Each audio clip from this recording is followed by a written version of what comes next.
الشيطان الرجيم من همزه ونفخه ونفثه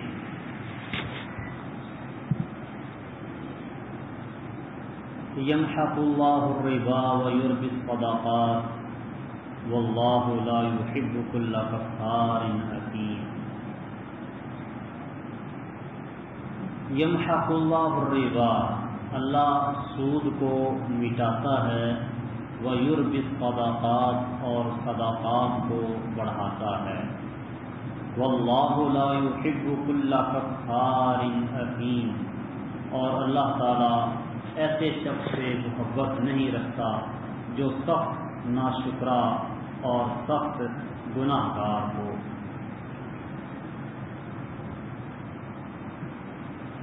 یمحق اللہ الربا ویربی الصدقات، بیان اور اس کے احکام چل رہے ہیں۔ تو سود خور سود لیتا ہے تاکہ اس کا مال بڑھ جائے، اصل مال جو ہے رأس المال وہ بھی اس کا بچا رہے، محفوظ رہے، اور اس پر اضافہ اس کو ملتا جائے، اصل مال بھی ختم نہ ہو، اس کے بھی نقصان کا اندیشہ نہ ہو، اس طرح کاروبار میں ہوتا ہے، تجارت میں ہوتا ہے، اور مسلسل اضافہ ہوتا جائے۔ تو سود کا مال بظاہر جتنا بھی بڑھ جائے وہ حقیقت میں نہیں بڑھتا، گننے میں پیسے زیادہ ہو جائیں گے لیکن اس کا فائدہ تھوڑے پیسوں والا بھی نہیں ہوتا۔ اللہ تعالیٰ فرماتے ہیں ما آتیتم من ربا لیربو فی اموال الناس فلا یربو عند اللہ، اور جو تم سود کا لین دین کرتے ہو، سودی قرض تم اس لیے دیتے ہو کہ لوگوں کے اموال میں بڑھ جائے، تو وہ اللہ تعالیٰ کے ہاں بڑھنے والا نہیں ہے، اللہ کے ہاں سود کا مال نہیں بڑھتا۔ نبی کریم صلی اللہ علیہ وسلم فرماتے ہیں سود آپ کتنا ہی بڑھ جائے انجام اس کا قلت ہوتا ہے، نتیجہ کم قلت اور کمی ہی واقع ہوتی ہے۔ ابن ماجہ اور مسند احمد کی یہ حدیث ہے۔ یہ اس وجہ سے کہ اللہ سبحانہ و تعالیٰ سود کے مال میں خیر و برکت عطا نہیں فرماتا، برکت ختم ہو جاتی ہے، مٹ جاتی ہے سود کے مال میں سے۔ دنیا میں بھی سود خور پر لعنت ہے، اور آخرت میں بھی سود خور کو ایسا عذاب دیا جائے گا جو کسی اور کو نہیں دیا جائے گا۔ نبی کریم صلی اللہ علیہ وسلم فرماتے ہیں کہ جو آدمی اپنی نیک کمائی پاک کمائی میں سے ایک کھجور بھی اللہ کی راہ میں صدقہ دیتا ہے، خرچ کرتا ہے، اللہ رب العالمین اس کو ایسے بڑھاتے ہیں جیسے تم میں سے کوئی آدمی اپنی گھوڑی کے بچے کو پالتا پوستا اور بڑھاتا ہے۔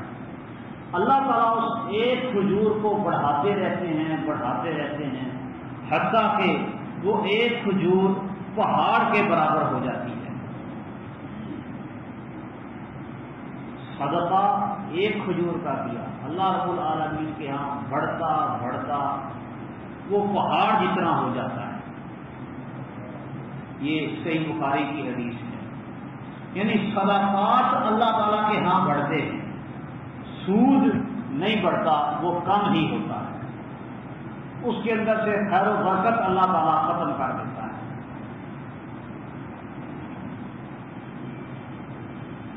خیر و برکت ختم ہونے کے کئی ایک انداز اور طریقے کار ہوتے ہیں۔ مثال کے طور پہ بندہ سود سے پیسہ بڑا جمع کر لیتا ہے لیکن اس کے خرچ اخراجات بہت زیادہ بڑھ جاتے ہیں،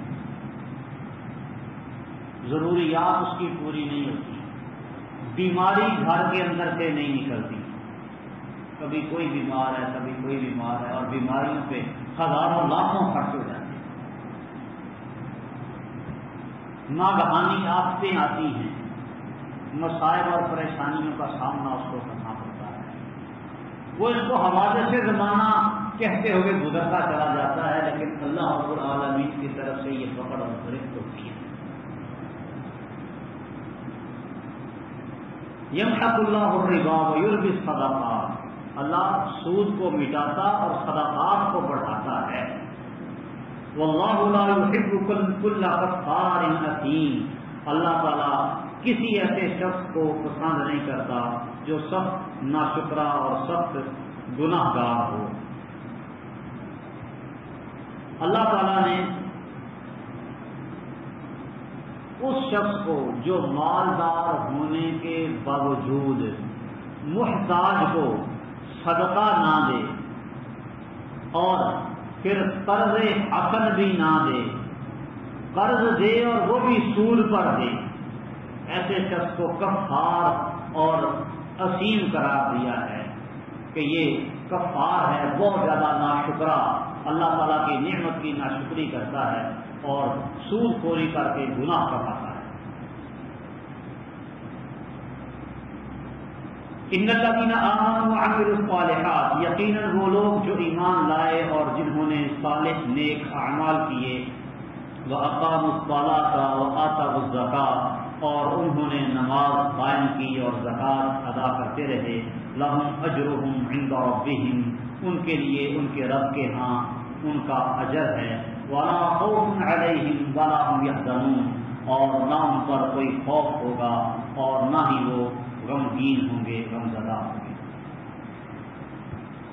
اس آیت میں اللہ سبحانہ و تعالی نے اہل ایمان کا ذکر کیا.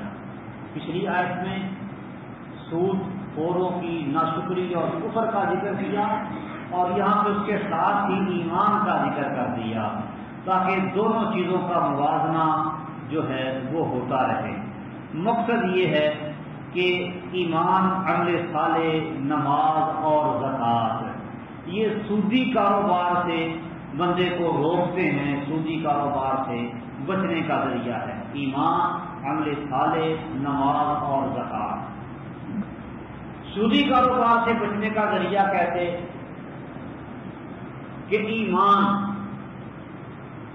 بندے کو روکتا ہے اللہ تعالیٰ کی نافرمانی کرنے کا.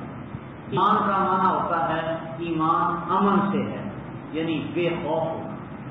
اللہ تعالیٰ پر ایمان مطلب کیا کہ اللہ تعالیٰ کو بے خوف کر دیا کہ اللہ کی نافرمانی نہیں کی جائے. نبی پر ایمان کا کیا معنی کہ نبی کو بے خوف کر دیا کہ نبی کی نافرمانی نہیں کی جائے. کسی کو امن میں کر دینا، بے خوف کر دینا، یہ معنی ہوتا ہے کسی پر ایمان لانے کا. اللہ تعالیٰ پر ایمان یعنی اللہ تعالیٰ بے فکر، بے پرواہ ہو جائے کہ اللہ کی نافرمانی نہیں ہوگی.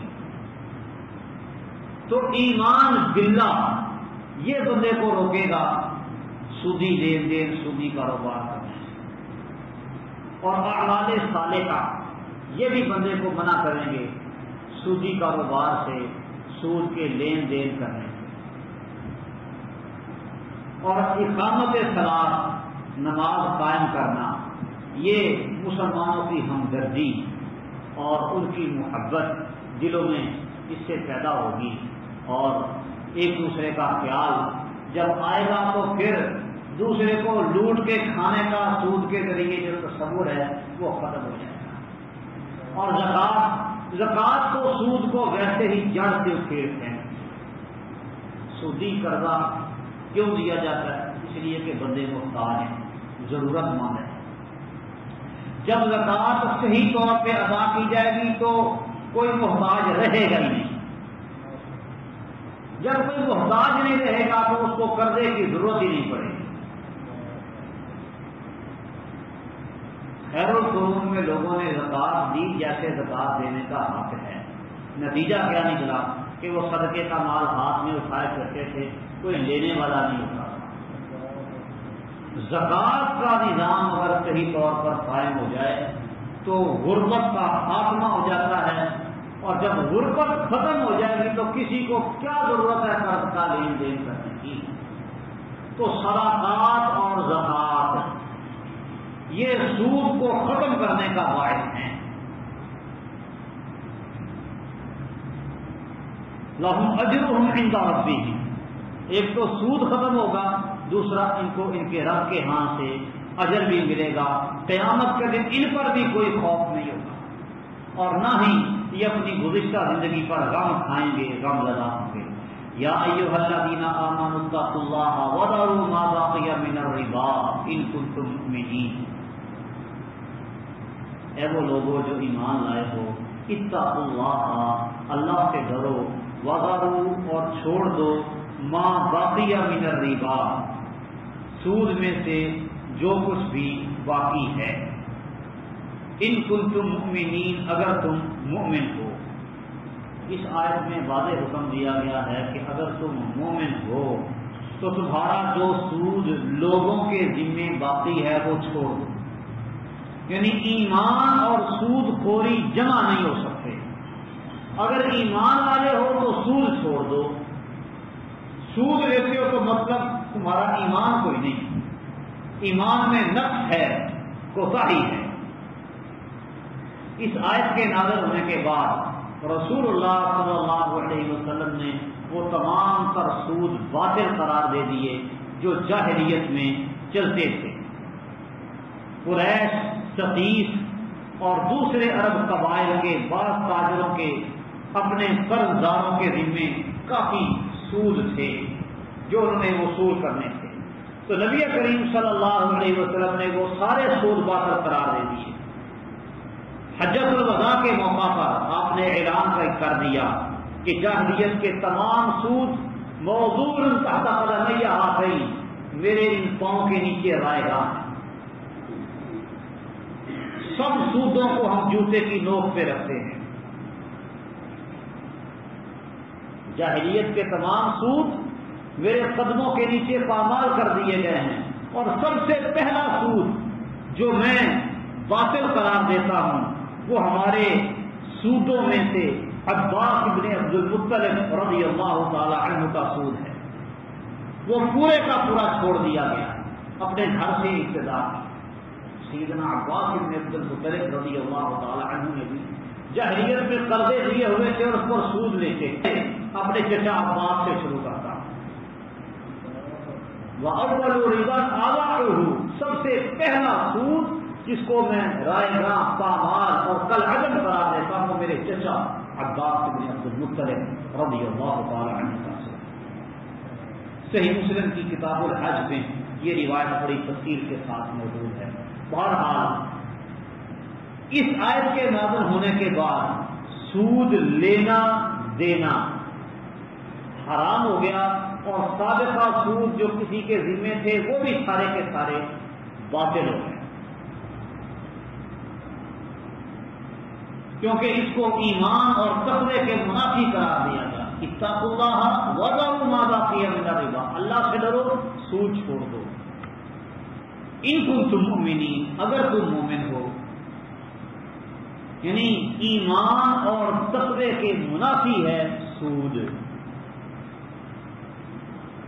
فَإِن لَّمْ تَفْعَلُوا فَأْذَنُوا بِحَرْبٍ مِّنَ اللَّهِ وَرَسُولِهِ، اگر تم نے ایسا نہ کیا، یعنی سود نہ چھوڑا، فَأْذَنُوا بِحَرْبٍ مِّنَ اللَّهِ وَرَسُولِهِ، تو اللہ اور اس کے رسول سے بہت بڑی جنگ کا اعلان کر دو، یا فَأْذَنُوا بِحَرْبٍ مِّنَ اللَّهِ وَرَسُولِهِ، تو اللہ اور اس کے رسول کی طرف سے بہت بڑی جنگ کے اعلان سے آگاہ ہو جاؤ، یعنی اللہ اور اس کے رسول کی طرف سے تمہارے خلاف اعلان جنگ ہے، خبردار ہے۔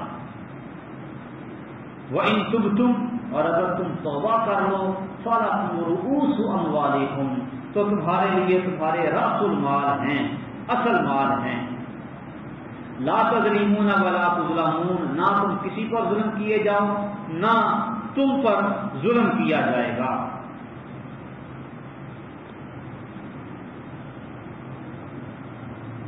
یعنی سود نہ چھوڑنا، سود لینے سے باز نہ آنا، یہ اللہ اور اس کے رسول کے ساتھ بہت بڑی جنگ کا باعث ہے، اور کے ساتھ جو جنگ ہے اس میں بھلا کون کامیاب ہو سکتا ہے؟ جو اللہ کے ساتھ جنگ شروع کر دے، اللہ کو کوئی مغلوب کر سکتا ہے؟ یہ وہ وعید ہے جو کسی بھی اور جرم کے بارے میں اتنی واضح لفظوں سے نہیں دی گئی.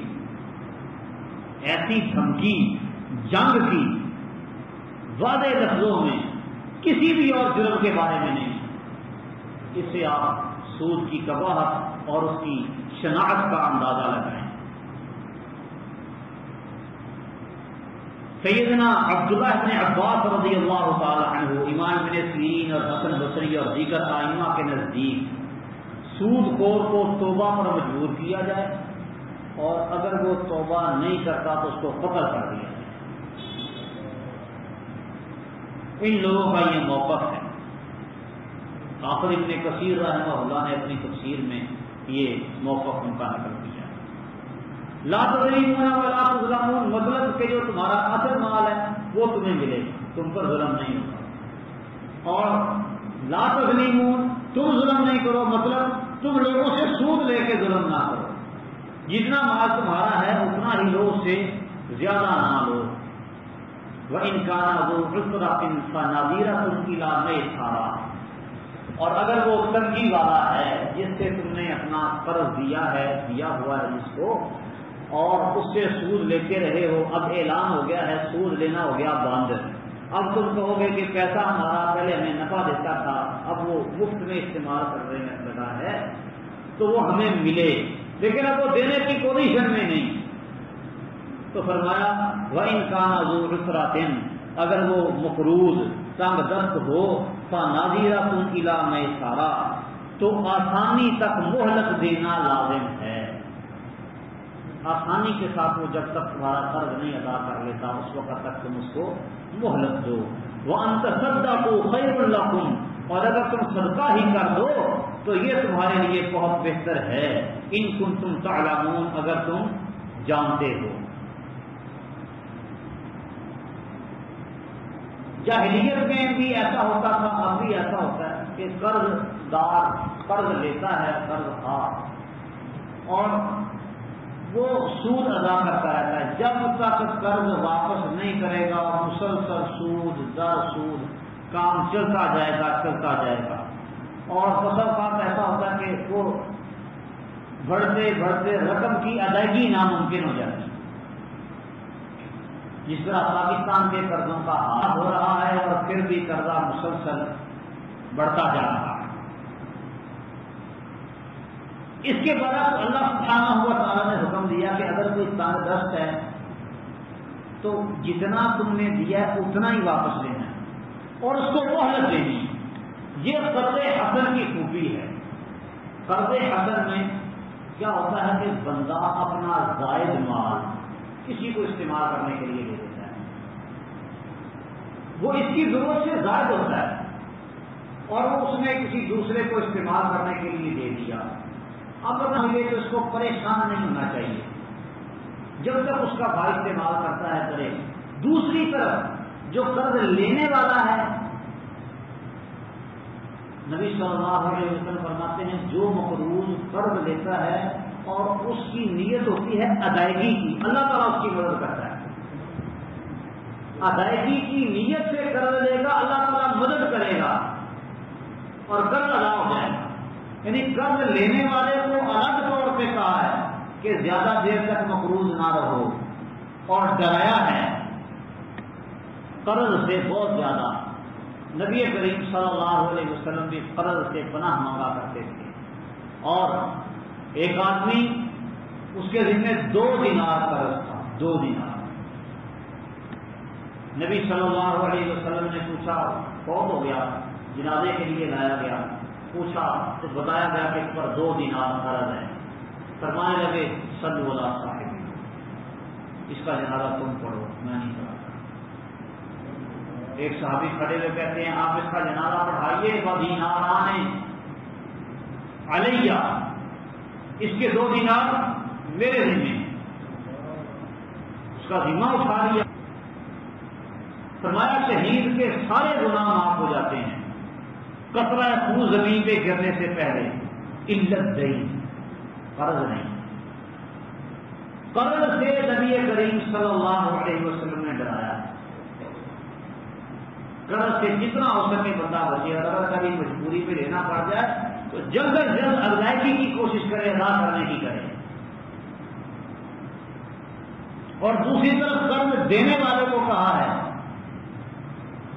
کہ اس کو مہلت دے دی، ان کا نہ ملا میں، اور اگر کسی کے پاس ہو بھی لیکن جان بوجھ کے وہ قرض ادا نہ کرے، رسول اللہ صلی اللہ علیہ وسلم فرماتے ہیں مطلب الغنی ظلم یحل عرضہ وعقوبتہ، غنی آدمی کا ٹال مٹول کرنا ہونے کے باوجود ادائیگی نہ کرنا ظلم ہے، اور یہ ایسا ظلم ہے کہ یحل عرضہ وعقوبتہ، جو اس کی عزت کو اور اس کی سزا کو حلال کر دیتا ہے، کہ معاشرے میں اس کی بےزتی کی جائے اور اس کو سزا دی جائے کہ پیسہ ہونے کے باوجود ادائیگی کیوں نہیں کرتا۔ دونوں گھروں کو الگ الگ سمجھایا ہے شریعت نے۔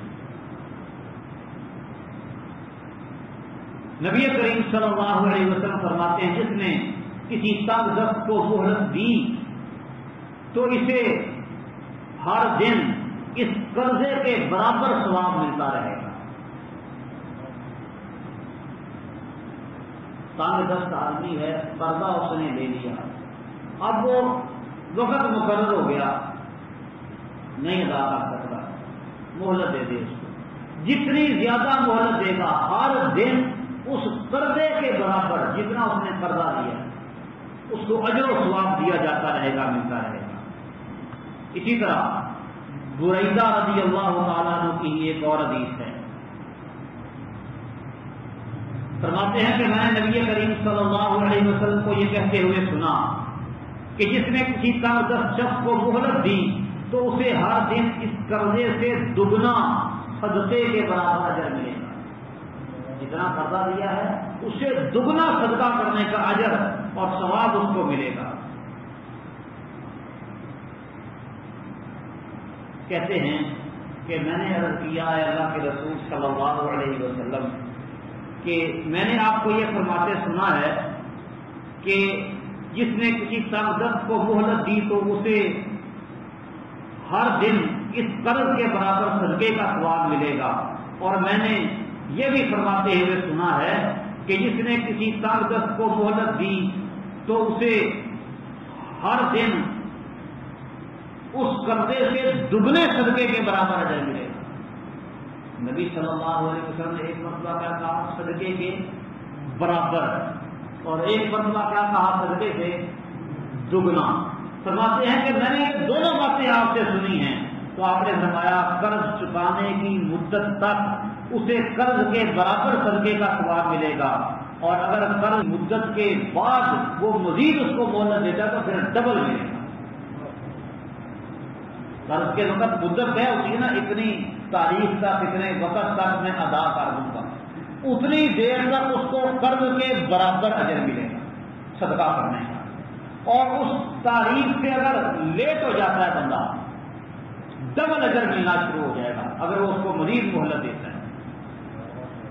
مسند احمد کی یہ روایت ہے، علامہ المانی رحمہ اللہ نے سلسلہ صحیحہ میں اس کو نقل کیا ہے۔